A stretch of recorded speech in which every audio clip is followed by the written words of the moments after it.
A few years ago, a group of researchers from Stanford would make headlines after claiming that their AI was able to determine a person's sexual orientation from only a single photo, with an accuracy of up to 91%. Not only does this raise a lot of questions about data privacy and surveillance, but it also raises a lot of scientific questions, especially as it relates to the field of physiognomy. Now, historically, the scientific community has by and large written off physiognomy as a pseudoscience, much like graphology or astrology. But in this video, I want to take an unbiased look into the actual science, the research, the literature, and ultimately give you all the information so that you can answer the question, is physiognomy real? Now, for those of you who don't know, physiognomy claims to be able to determine characteristics about a person through their physical features, especially their facial features.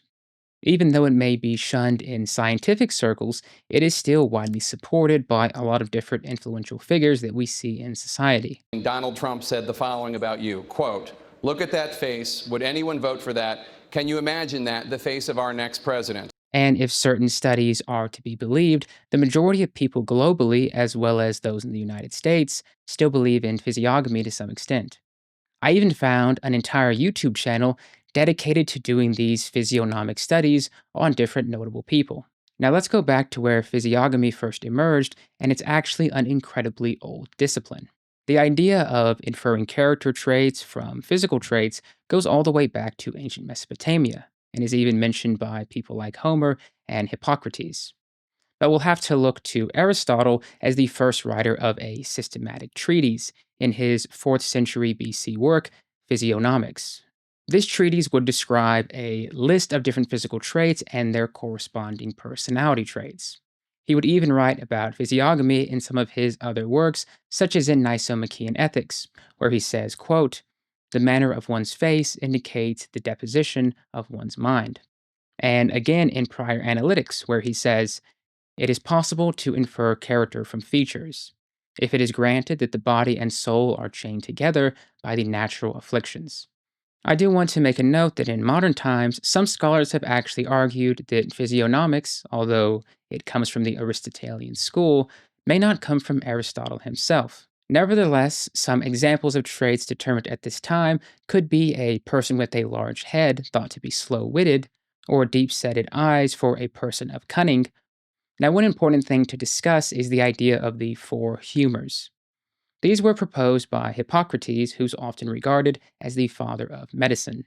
He argued that the balance of four different fluids in the body was linked to a person's health, and each of those fluids was linked to one of the elements: fire, water, earth, and air, which the ancient Greeks believed to be the foundation of all matter.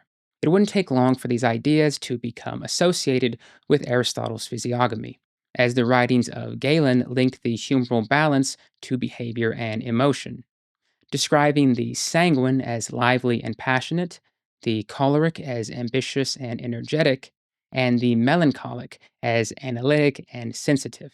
Finally, phlegmatic as peaceful and dependable. Moving forward, this link would become a presupposition in most physiognomy circles. Now, physiognomy would continue past the classical age through antiquity and into the Middle Ages. However, with the rise of Christianity, these ideas would change somewhat. Now, Aristotle's physiognomy was largely based on unique personal traits or characteristics. But as Christianity became more prevalent and the philosophers and theologians of the day were more committed to Christian thought, physiognomy would turn into more of a moral question. As such, they would argue that people who committed evil acts would start to take on a wicked appearance, and people who committed virtuous acts would start to take on a beautiful appearance. Now, this was in large part due to Christianity's focus on the connection between the physical and spiritual world, believing that one can influence the other and that a person's spiritual actions might have a reflection on their soul and therefore their physical form. I'll give a few quotes from some famous theologians to further illustrate my point. Ambrose of Milan. "The good man has a certain sincerity that makes him pleasing to others, just as the wicked man has a darkness about him, which can be read in his eyes and face." Tertullian. "The body is the garment of the soul is the form of the body." Gregory of Nyssa. Just as the soul is the cause of the body's shape, so too the form of the body will reflect the quality of the soul in the future resurrection. Clement of Alexandria. Those who live according to the divine will are like the image of God. Their bodies are pure and their actions virtuous.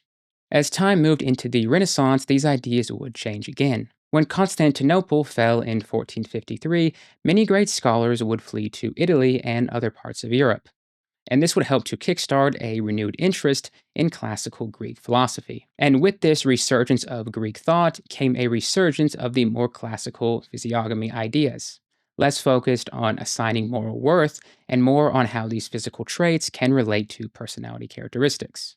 Probably the most famous work at this time would be published by Giovanni Battista della Porta, an Italian scholar who in 1582 would publish De Humana Physiognomica.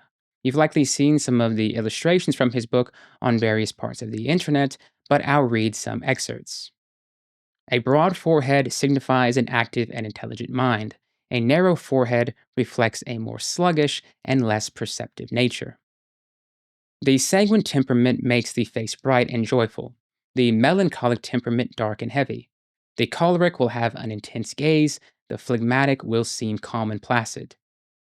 The virtuous man will often have a face that appears radiant, a clear expression, and a certain nobility in his appearance, which is the outward reflection of his inner goodness. You may notice that we start to see a blending of both Aristotelian and medieval ideas related to physiognomy. This field would only grow more popular as we move into the modern age. In 1796, German physicist Franz Joseph Gall would develop the field of phrenology. Based on the ideas of physiognomy, this field would use measurements from small bumps in the skull cavity to determine mental and physical characteristics. This study would become popular across the United States and Europe, and you can even see it referenced in various films. You'll notice 3 distinct dimples. The field of craniology would come out of this discipline as researchers tried to classify skulls into different groups based on their measurements. In 1878, Caesar Lombroso would publish Lumino Delinquita, or in English, The Criminal Man. Now, Lombroso was the founder of the Italian school of criminology, and he's widely considered to be the father of modern criminology. And his book would be largely based on physiognomy. Now, one thing to keep in mind is that at the time, the classical school of philosophy, based in Greek and Christian thought, taught that wickedness, or a tendency towards crime, was inherent in every human being.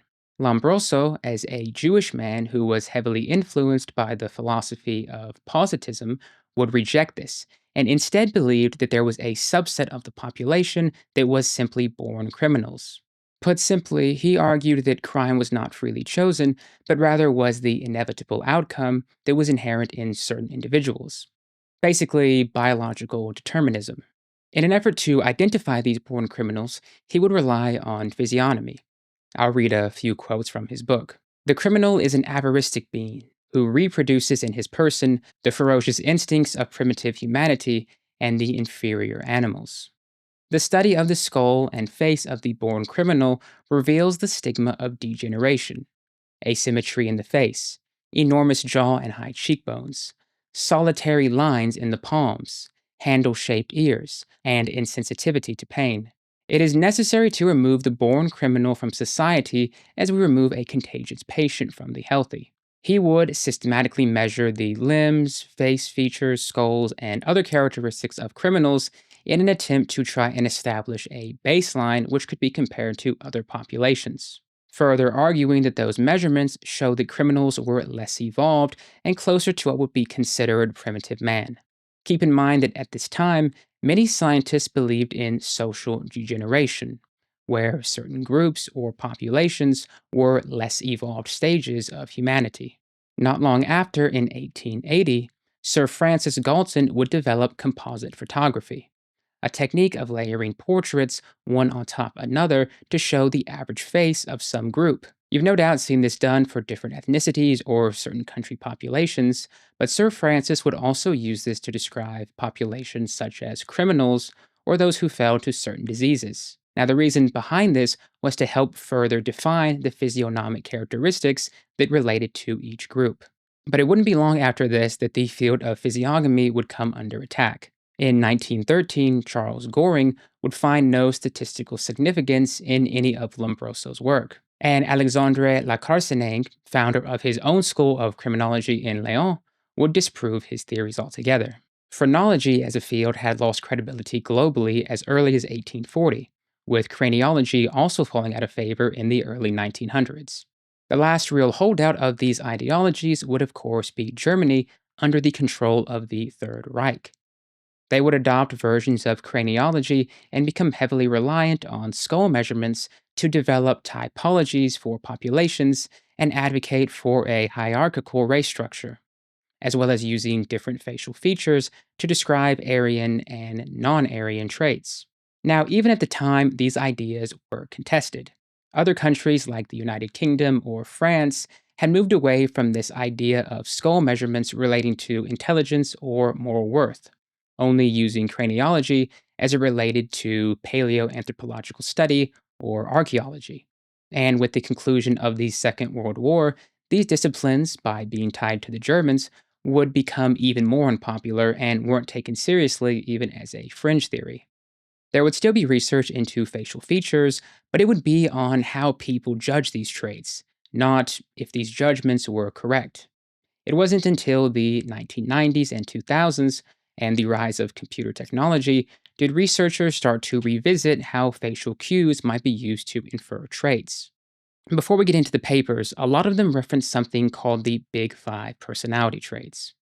If you were unaware, this is one of the most common scientific models that's used to measure and describe personality, based on five factors: openness, conscientiousness, extroversion, agreeableness, and neuroticism. Each trait is independently scored, with things like a high score in extroversion correlating to extroverts and a low score correlating to introverts. The first paper I want to talk about was published in 2006, entitled Personality Judgments from Nature and Composite Face Images: More Evidence for a Kernel of Truth in Social Perception. Now, this paper was actually composed of two studies that the researchers did. In the first, they gathered photos from 146 men and 148 women and had teams of judges try to identify whether they had high or low scores in all of the Big Five personality categories. In the second, they used these original pictures to generate composite pictures, taking the top 10% and bottom 10% for each personality category and having judges see if those could be correctly identified. And the judges succeeded, at least somewhat, as they were able to identify better than chance some of the traits of both the individual photographs and the composite, but not all of them. Now, this would seem to validate at least some of the claims of physiognomy. But why were these judges successful? Let's go through a few more studies before looking at theories. The 2010 study, Political Ideology at Face Value, demonstrated that perceivers were able to correctly identify if politicians were left or right wing simply from photographs. And again in 2011, the accuracy of inferences about criminality based on facial appearances showed that participants, when given the headshots of criminals and non criminals, were able to distinguish between the two groups. There was even a more recent study showing that from only a brief glimpse, participants could identify atheists and Christians in both male and female populations. This last paper is kind of funny because it says that atheists are distrusted, disliked, and widely maligned, even saying they are, quote, not likely to win many popularity contests. In all four of these studies, there was a statistically significant result, even if it was small. It is enough to suggest that there might be some validity to physiognomy. Now, there are critiques and alternate explanations that the authors and others put forward to explain these results, but I'm going to wait to go over those at the end after we go over all the studies. As time went on, the researchers' focus would shift to being less concerned about if humans could identify these personality traits, but if deep learning algorithms and AI were able to as well. Ironically, these original four studies in humans would be almost perfectly replicated using an AI. The first one we'll talk about is the 2016 study, Automated Inference on Criminality Using Face Images. This was a study done in China where the researchers used deep learning to determine the facial differences between criminals and non criminals, saying that they can now predict criminality with a near 90% accuracy. Here are some excerpts from the paper. The upper lip curvature is on average 23.4% larger for criminals than for non criminals. The distance between two eye inner corners for criminals is slightly shorter, 5.6%, than for non criminals. The general law abiding public have facial appearances that vary in significantly less degree than criminals. In 2020, there would be a paper looking at the Big Five personality traits, assessing the Big Five personality traits using real life static facial images. The researchers had over 12,000 volunteers use neutral expressions and standard head placements, and were able to show a correlation between their AI analysis and these self reported personality traits. A 2002 paper entitled Facial Recognition Technology Can Expose Political Orientation from Naturalistic Face Images would use an algorithm to look at over 1 million different individuals living in the United States, Canada, and the United Kingdom, and was able to correctly identify their political orientation with a 72% accuracy, far higher than the human accuracy of 55%, or even the accuracy after a 100-item questionnaire, which was only at 66%. Even after the authors controlled for variables such as age, gender, and ethnicity, the accuracy still stayed at 69%, higher than any other method. This isn't the only one of these political papers, as there have actually been other researchers who have shown their algorithm's ability to determine political affiliation from photographs, such as this one, which claimed to be able to predict political ideology with 61% accuracy. And this paper actually gives us some insight into how these algorithms work, as the researchers generated a heat map showing where the AI gathered most of its information from. In women, it seems to be mostly focused on the eyes and mouth, while in men, it was more of a general slash across the face. There's also the 2023 study, a mega study on the perceptibility of personal information from facial images, distangling demographic and non demographic signals. And rather than being focused on one trait, the researchers here tried to predict a large number of variables, 349 to be exact. And with their deep learning algorithm, they were able to predict 23% of these attributes. Some of them were obvious things like age or ethnicity, but they were also able to do things like breakfast food choices, lifestyle, and whether the users preferred Samsung or Apple phones. The authors go on to say that if they had more photos or full body imaging, they could likely gather even more traits with an even higher degree of accuracy. Finally, probably the most famous or infamous paper, deep neural networks are more accurate than humans at detecting sexual orientation from facial images. Clearly written by a researcher with no sense of brevity. They looked at over 35,000 photos, and after passing their algorithm only a single facial image, were able to distinguish hetero and homosexual men with an 81% accuracy, and women with a 71% accuracy, much higher than the human judges, who only had a 61 and 54% accuracy. Now, these algorithms would become even more precise when passed more photographs, going up to 91 and 83%. This study would be highly criticized by organizations such as GLAAD, the Gay and Lesbian Alliance Against Defamation, and the Human Rights Campaign. Now, there seems to be a lot of research in the support of physiognomy. This study even uses the word physiognomy in its title, and it was able to identify some traits. In total, we have 11 papers to look at, but let's see what the critics have to say. Firstly, there's a big criticism that applies to almost every paper we saw, and that is the difference between innate and transient features.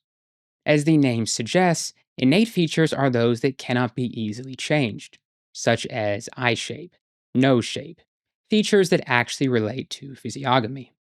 Transient features are easily changed features, such as hairstyle, makeup, things that if inferences were drawn from wouldn't be considered physiognomy.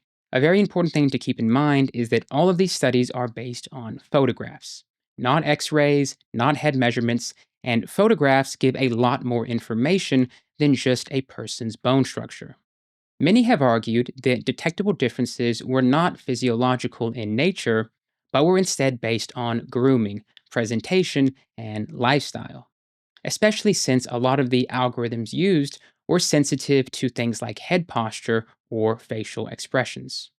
Critics stated that it was these transient features that allowed these AIs to be so successful, citing that heterosexual women are more likely to wear eyeliner as opposed to homosexual women, and heterosexual men were more likely to have facial hair than homosexual men. These innate features would, of course, transfer over to political views, as lifestyle has an impact on beliefs and vice versa. To better illustrate this point, let's take a look at two people. Which of them do you think voted for Donald Trump in the last election? All right, with this picture, which of the two do you think is more likely to be outgoing? Pretty simple test, really, but were you looking at their jewelry and grooming styles, or the distance between their eyes and the width of their nose? Also, for a lot of these papers, the accuracy, although statistically significant, was very low, barely above chance in several. Let's also go back to this paper, as it gave a lot of insight on how political ideology was determined. And interestingly, the model is actually looking at happiness and neutrality. Basically, if a person appeared to be happy, they were grouped with right wing ideology. And if they appeared to be neutral, they were grouped with left wing ideology. Let's also go back to this paper. One of the traits that the AI was able to determine was if the subject used Android or Apple phones.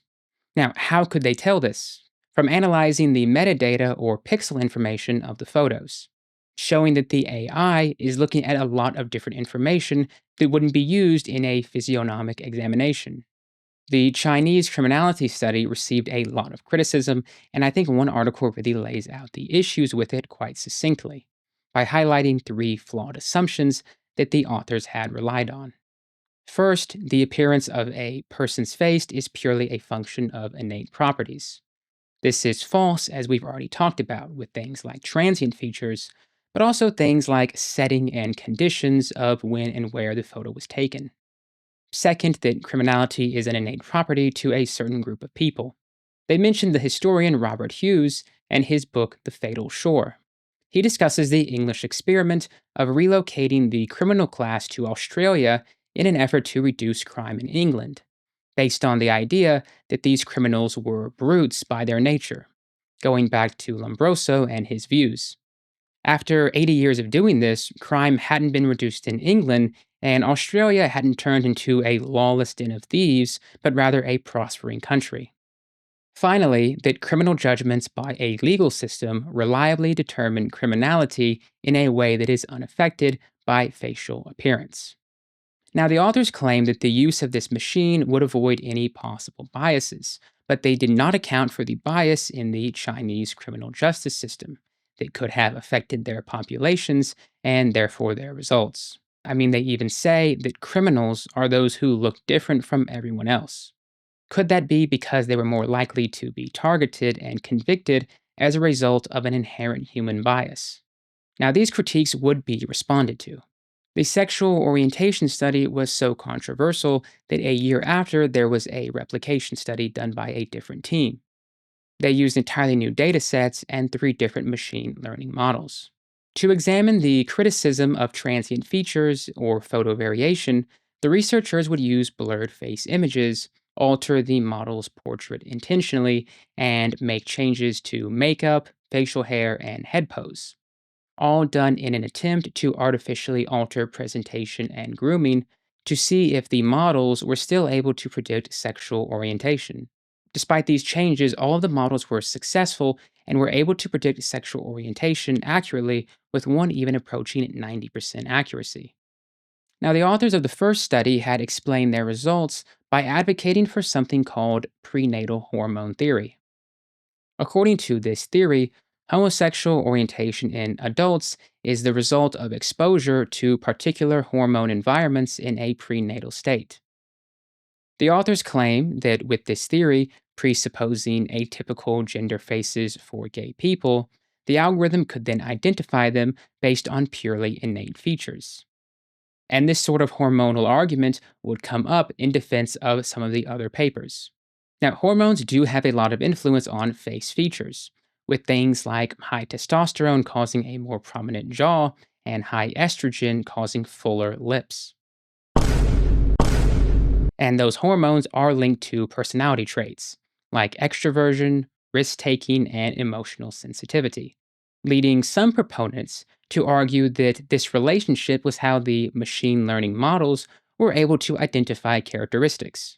Critics would fire back, saying that these features can create a self fulfilling prophecy, and giving the example of parental and social cues subconsciously making more masculine looking men to have higher rates of aggression.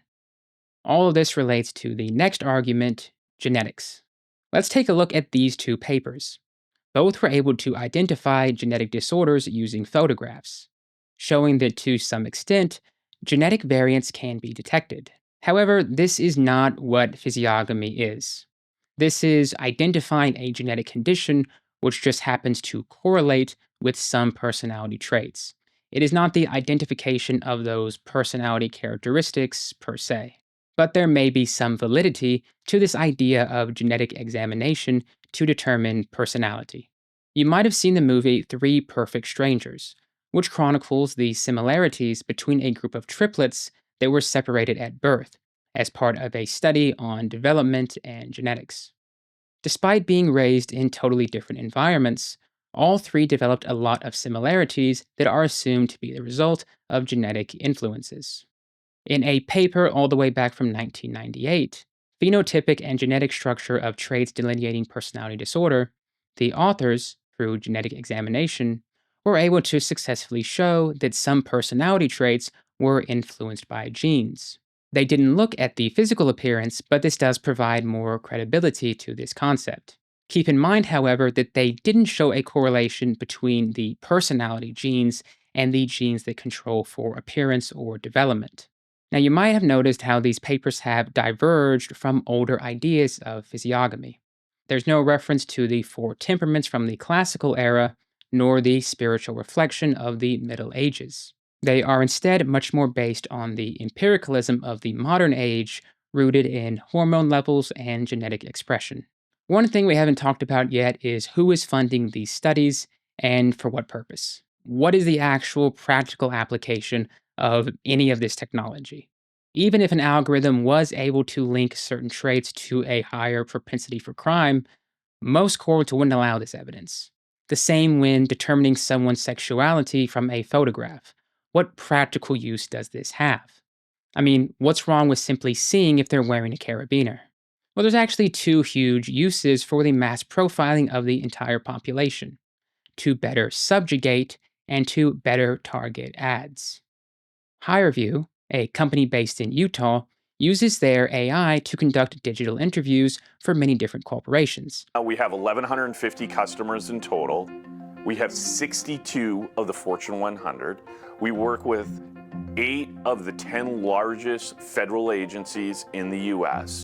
They record applicant interviews where an AI presents them with a list of questions and then gives them a hireability score afterwards.